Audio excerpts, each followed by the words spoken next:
Hello everyone, আসসালামু আলাইকুম। কেমন আছেন সবাই? এই যে আবার চলে আসলাম রেসিপি নিয়ে।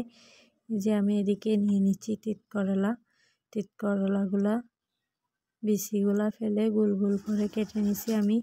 তো এগুলা প্রথমে লবণ দিয়ে ভালো করে ধুয়ে পরিষ্কার করে নিছি। তারপর হলুদের গুঁড়া, ধনিয়ার গুঁড়া দিয়ে আমি মেখে নিছি।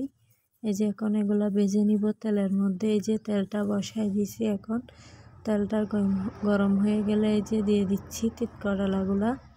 এই যে আমার কিন্তু এরকম করে তিত করলা ভাজি খেতে অনেক ভালো লাগে।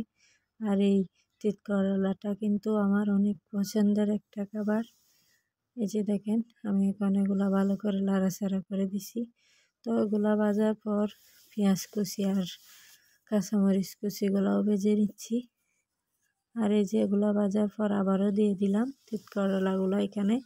এগুলা দিয়ে কিন্তু এগুলা আবারও ভালো করে ভেজে নিব, যাতে পেঁয়াজ আর কাঁচামরিচগুলো একসাথে মিশে যায় তিত করলার সাথে। এই যে দেখেন, তো এটা কিন্তু লাড়াচাড়া করতে হবে, কারণ নিচে লেগে যাবে তাই।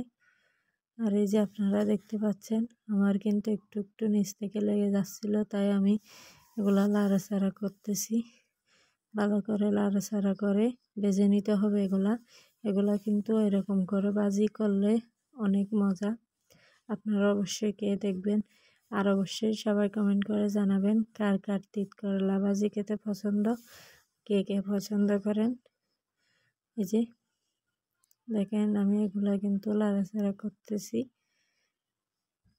তো আমি এখন এখানে দিয়ে দিব ধনিয়া পাতাগুলা। এই যে, তো আমার ভাজিটা হয়ে গেছে। তো আপনারা সবাই ভালো থাকবেন, সুস্থ থাকবেন।